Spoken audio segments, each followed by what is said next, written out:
ಇದಕ್ಕೆ ಸಾಕಷ್ಟು ಜನರು ಹೋರಾಟ ಇದೆ. ಎಲ್ಲ ಜನ ಬೇಕು ಅಂತಾರೆ, ಮುಂದೆ ಬರೋದಕ್ಕೆ ಯಾಕೋ ಹೆದರ್ತಾರೆ. ಇರಲಿ, ಅವ್ರು ಯಾರೋ ಬರೋದನ್ನು ನಾವು ಬರ್ತೀವಿ. ಯಾಕಂದರೆ ಎಲ್ಲ ಪಾಳ್ಯಗಾರರು ನೋಡ್ಕೊಂಡೇ ನಾವು ಬಂದಿದ್ದೀವಿ, ನಾವು ಬರ್ತೀವಿ. ಅದಕ್ಕೆಲ್ಲ ನಾವೇನು ತಲೆ ಕೆಸ್ಕೊಳ್ಳಲ್ಲ. ಮುಂದೆ ಏನಾಗಬೇಕೋ ಅದು ಆಯ್ತದೆ. ಯಾರೂ ಇಲ್ಲಿ ಶಾಶ್ವತ ಅಲ್ಲ, ಇಲ್ಲಿ ಯಾರೂ ಸರ್ವಾಧಿಕಾರಿ ಅಲ್ಲ. ಇಲ್ಲ, ಎಲ್ಲರ ಮಾತು ಎಲ್ಲ ಕೇಳಬೇಕು ಅಂತ ಆ ಕಾಲ ಹೊರಟೋಗಿದೆ. ಇದು ಕಲಿಯುಗ. ಮುಂದೆ ಬಿಟ್ಬಿಟ್ಟು ಹಿಂದೆಗಡೆ ಕಲ್ಲಲ್ಲಿ ಹೊಡೆಯೋ ಯುಗ ಇದು. ಅಂಥದ್ದನ್ನ ಎಲ್ಲೋ ಮುಂದೆ ಬಂದ ಚಪ್ಪಾಳೆ ಹೊಡೆದಾರಲ್ಲ ನನ್ನವ್ರು ಬಿಟ್ಟರೆ ಅದು ದೇವ್ರನ್ನ ಒಪ್ಕೊಳ್ಳಲ್ಲ, ಮನಸ್ಸು ಒಪ್ಕೊಳ್ಳಲ್ಲ. ಆದರೆ ಅಲ್ಲಿ ನೋಡಿರೋರ್ಗೆ ಏನೋ ಚಪ್ಪಾಳೆ ಹೊಡೆದ್ರು ಅಂತ ಅನಿಸ್ಕೋಬೋದು. ಅದು ಶಾಶ್ವತ ಅಲ್ಲ.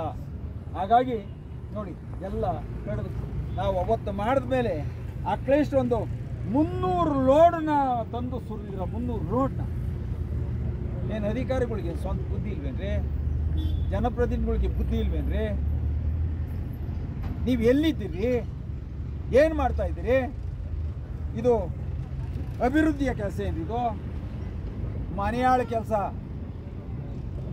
ಈ ನಾಡಿಗೆ ದ್ರೋಹ ಮಾಡೋ ಕೆಲಸ, ಈ ಮಣ್ಣಿಗೆ ಕಳಂಕ ತರುವಂಥ ಕೆಲಸ ತಂದು ಆ ಪುಣ್ಯಾತ್ಮನ ಕೋಟೆಯ ಬುಡದಲ್ಲಿ ಕಸ, ಮಣ್ಣು, ಗೊಬ್ಬರ, ಈಗ ಎಲ್ಲ ಕಲ್ಮಶವಾದಂಥ ಪ್ರತಿಯೊಂದು ವಸ್ತು ಇಲ್ಲಿ ಹಾಕಿ, ಇವತ್ತು ಕಟ್ಟಡಗಳದ ಮಣ್ಣನ್ನು ಹಾಕಿ, ಮರ ಗಿಡಗಳನ್ನು ತುಂಬಿ, ನಾನು ಏನು ಹೇಳಬೇಕು ಅಂತ ಗೊತ್ತಿಲ್ಲ. ಒಂದು ಹೇಳ್ತೀನಿ ಕೇಳಿ, ಇದು ಇಲ್ಲಿಗೆ ಮುಗಿಯಲ್ಲ. ಹೋರಾಟ ಧರ್ಮದ ಹೋರಾಟ. ಧರ್ಮದ ಹೋರಾಟವನ್ನು ನಾನು ಕೆಂಪೇಗೌಡರ ಕೋಟೆನ ಉಳಿಸ್ಕೊತೀನಿ. ಅವ್ರು ಯಾರು ಎಷ್ಟೇ ಬಲಿಷ್ಠರಾದರೂ ಅವತ್ತು ಒಂದಿನ ನಾನು ಹೇಳ್ತೀನಿ, ಸಭೆಯಲ್ಲಿ ನಿಂತ್ಕೊಂಡು ಕೂಗ್ತೀನಿ, ನಾನು ಏನು ಮಾಡಿದ್ದೀನಿ ಅಂತ. ಅವರ ದೌರ್ಜನ್ಯದ ಕೆಲಸ ಅವ್ರ ನಡೆ, ಧರ್ಮದ ಕೆಲಸ ನಾನು ಮಾಡ್ತೀನಿ. ಅದನ್ನು ನಾನು ಮನಸ್ಸು ಬಿಚ್ಚಿ ಹೇಳ್ತಾ ಇದ್ದೀನಿ. ಹಾಗಾಗಿ ನಾವು ಈ ಮುಂದೊಂದು ಇನ್ನೂ ಇದೆ. ನಾನು ಏನು ಮಾಡಬೇಕು ಅಂತ ಇವತ್ತು ಹೇಳಲ್ಲ, ಯಾವ್ಯಾವ ಕಾಲಘಟ್ಟ ಅಂತ ನಾನು ಹೇಳ್ತೀನಿ. ಆದರೆ ಅವ್ರು ಏನು ಮುಚ್ಚಿದಾರೋ ಅದನ್ನು ಉಳಿಸ್ಕೊಳ್ಳೋ ಪ್ರಯತ್ನ ನಾನು ಮಾಡೇ ಮಾಡ್ತೀನಿ.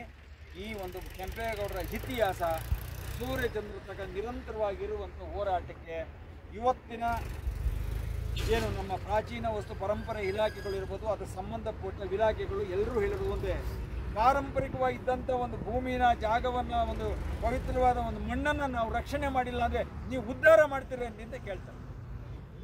ಇದು ಅದನ್ನು ನನಗೆ ಹೇಳ್ಬಾರ್ದು, ಅದನ್ನು ಯಾರು ಮಾಡ್ತಾರೋ ಹಲಾಲ್ಕೋರಿಗೆ ಹೇಳ್ಬೇಕು. ಅದನ್ನು ನಮಗೆ ಹೇಳಿದ್ರು.